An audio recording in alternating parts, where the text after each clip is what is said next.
오늘 아침에 우리에게 주시는 하나님의 말씀은 창세기 36장 1절에서 30절입니다. 저와 여러분 한 절씩 교독하겠습니다. 에서 곧 에돔의 족보는 이러하니라.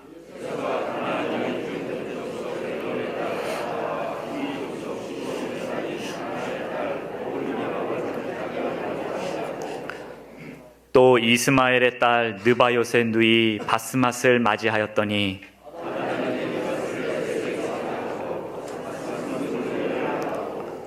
오홀리바마는 여우스와 얄람과 고라를 낳았으니 이들은 에서의 아들들이요 가나안 땅에서 그에게 태어난 자들이더라.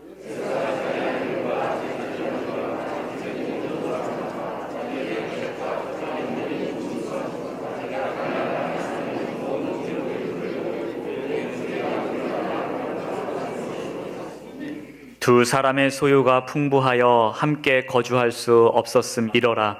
그들이 거주하는 땅이 그들의 가축으로 말미암아 그들을 용납할 수 없었더라. 세일산에 있는 에돔 족속의 조상 에서의 족보는 이러하고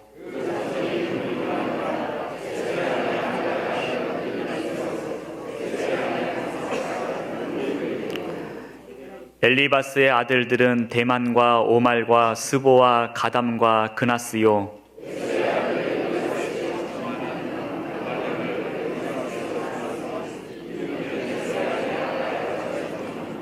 르우엘의 아들들은 나핫과 세라와 삼마와 미사니 이들은 에서의 아내 바스맛의 자손이며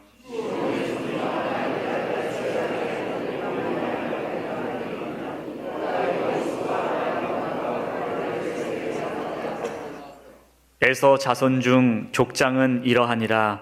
에서의 장자 엘리바스의 자손으로는 대만 족장, 오말 족장, 스보 족장, 그나스 족장과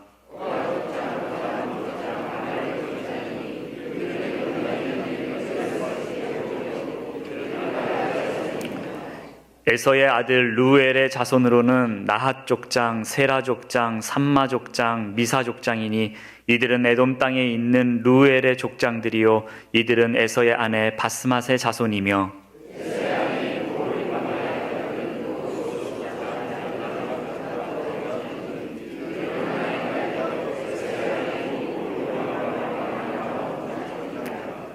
에서 곧 에돔의 자손으로서 족장된 자들이 이러하였더라.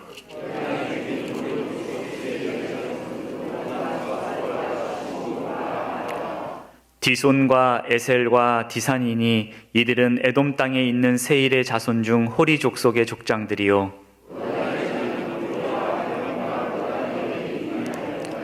소발의 자녀는 알완과 마나핫과 에발과 스보와 오남이요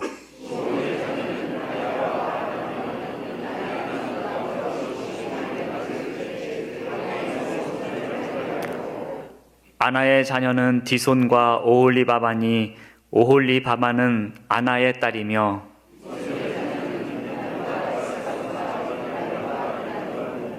에셀의 자녀는 빌한과 사이완과 아간이요 호리 족속의 족장들은 곧 로단 족장, 소발 족장, 시브온 족장, 아나 족장, 디손 족장, 에셀 족장, 디산 족장이라. 이들은 그들의 족속들에게 따라 세일 땅에 있는 호리 족속의 족장들이었더라. 아멘. 야곱의 인생이 이제 큰 맥락에서 갈무리가 되게 되면서 성경의 흐름을 따라가는 우리들에게는 자연스럽게 질문이 한 가지 떠오르게 됩니다. 그러면 에서는 어떻게 되는가? 야곱의 라이벌이고 야곱에게 장자권과 축복을 빼앗겼던 그 에서의 인생은 어떻게 되는 것인가? 그것에 대한 대답이 오늘 36장이라고 말씀을 드릴 수가 있습니다. 야곱의 행적을 마무리하면서 야곱의 아들들인 12명의 이스라엘 지파의 조상들, 특히 네 번째 족장인 요셉의 삶을 본격적으로 추적하기 전에 성경은 에서와 그의 후손들에 대해서 말씀을 합니다.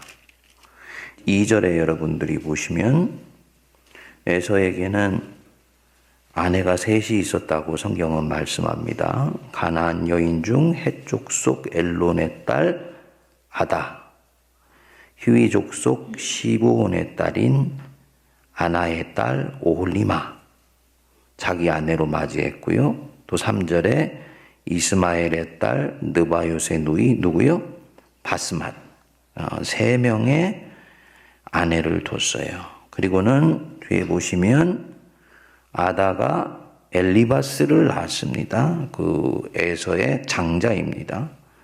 그리고 바스맛이 루엘을 낳았고, 그리고 오홀리바는 5절에 여우스와 알람과 고라를 낳았다. 그래서 아내 셋에 거기에서 난 아들 5을 낳았습니다.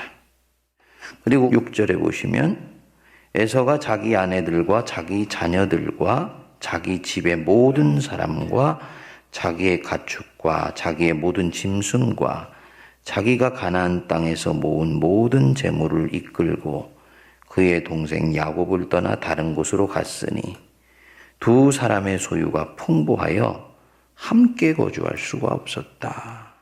두 사람의 소유가 차고 넘쳐서 함께 목축을 할 수 없는 지경이 되어서 어디로 가냐 하니까 8절에 이에 에서 곧 에돔이 세일산에 거주했다. 세일 땅으로 갔습니다. 약간 혼란스럽습니다. 시간이 없기에 펼치진 않겠습니다만 창세기 32장 3절에 보면 세일 땅 에돔들에 있는 형 에서에게 야곱이 전령을 보냈다 그랬습니다. 그러니까 이 35장 오기 전에 이 야곱과 에서가 20년 만에 만나기 이전에 이미 이 에서는 세일 땅에 머무르고 있었던 것입니다.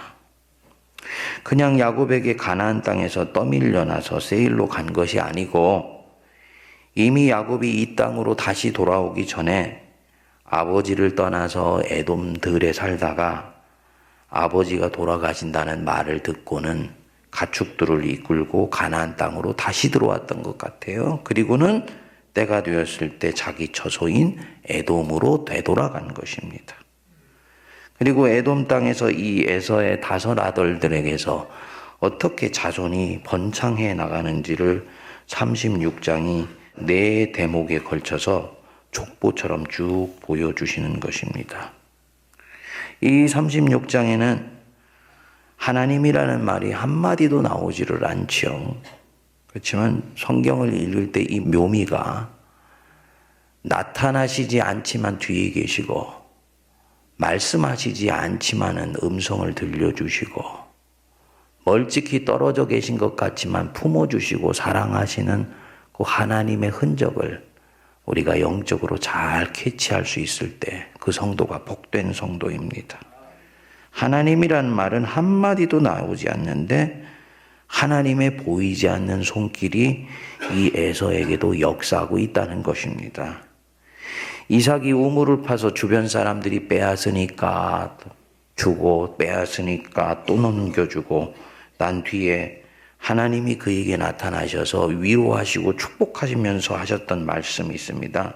창세기 26장 24절 보시면 하나님께서 이삭에게 2번째 나타나셨을 때 하셨던 말씀인데요. 그 밤에 여호와께서 그에게 나타나 이르시되 나는 네 아버지 아브라함의 하나님이니 두려워하지 말라.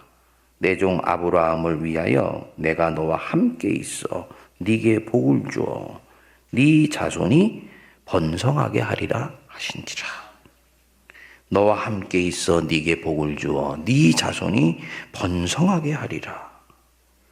그 이삭에게서 난 자손 에서와 야곱 그 2 아들에게 하나님이 창성하시게 하시고 번성하게 하셨다는 그 증거가 창세기 36장이 되는 것입니다. 하나님은 변개하지 않으세요. 중간에 마음 바꾸시고 말 바꾸시는 분이 아니십니다. 이 에서가 하나님 마음에는 그다지 안 들었던 사람입니다. 아내 셋이 전부 이방 땅에서 난 사람이에요. 믿음의 땅에서 난 사람이 아닙니다. 가나안 사람, 히위 족속, 이스마엘의 피입니다. 그럼에도 불구하고 하나님이 에서를 형통하게 하시고 그에게서 난 자들이 에돔이라는 한 지역을 다스리는 족장들로 세워져 가도록 하시는 것입니다.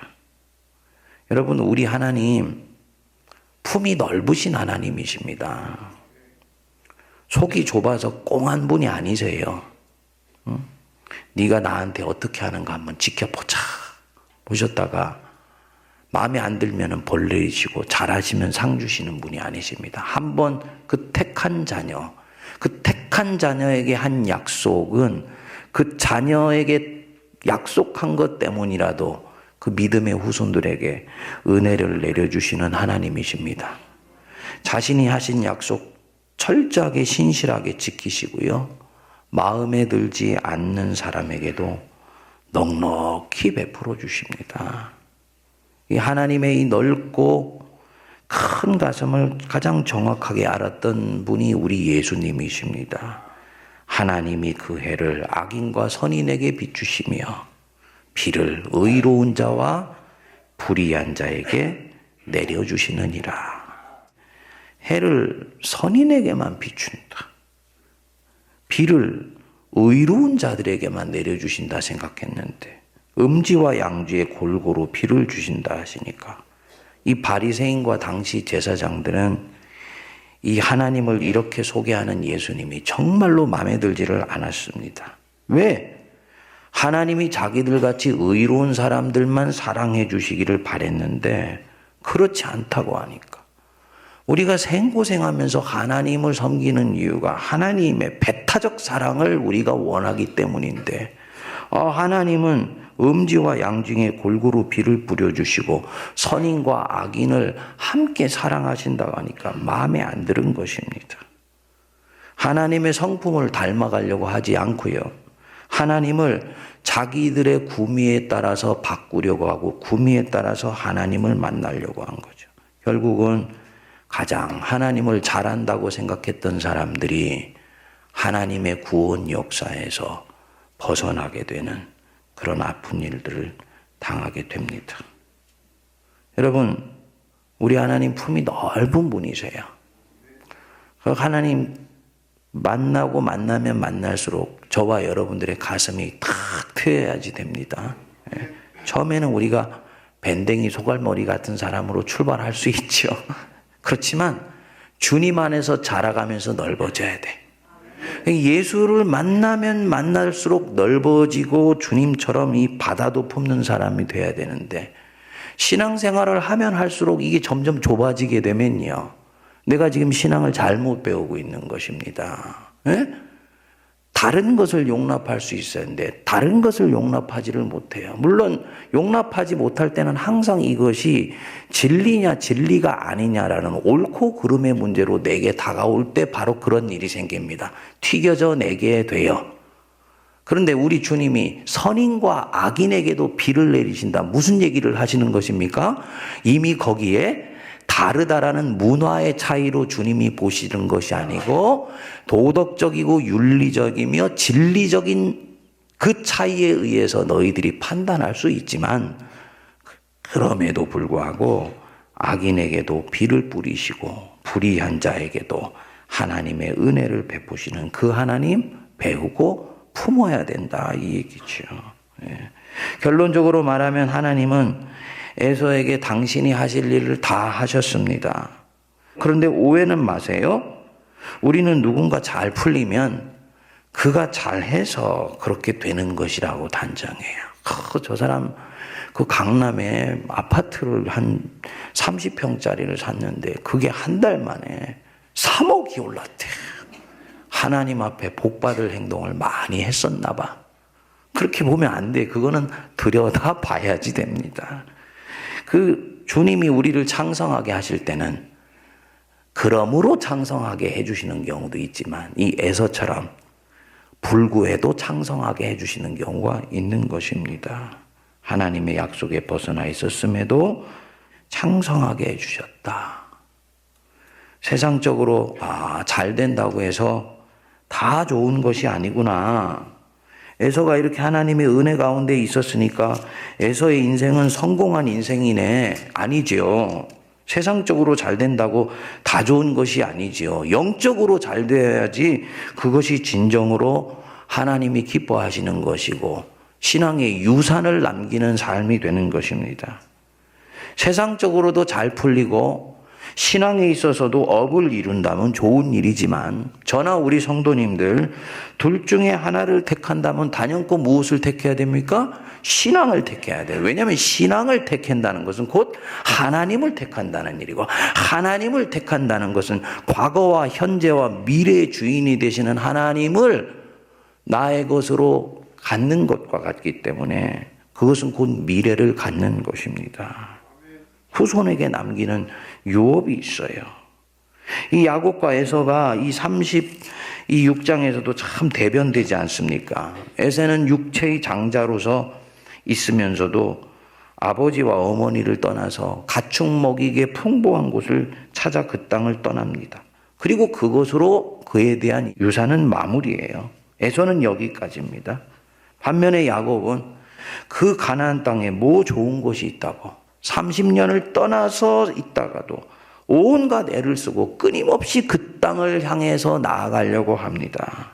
그리고 하나님이 거기서 머무르라고 하시는 날까지 견고하게 그 땅에 서 있는 것입니다. 대지에 발을 굳게 딛고 서 있습니다. 이유가 뭡니까?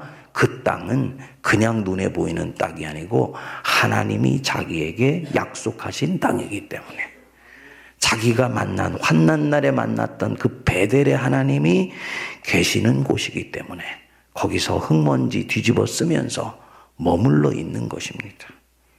여러분 이것이 하나님 백성이고 언약 백성의 삶인 줄 믿습니다. 제가 여러분들 위해서 기도하기는 이 땅에서도 창성하고 풍성하고 부족한 것이 없으며 신앙에 있어서도 강성하기 바랍니다.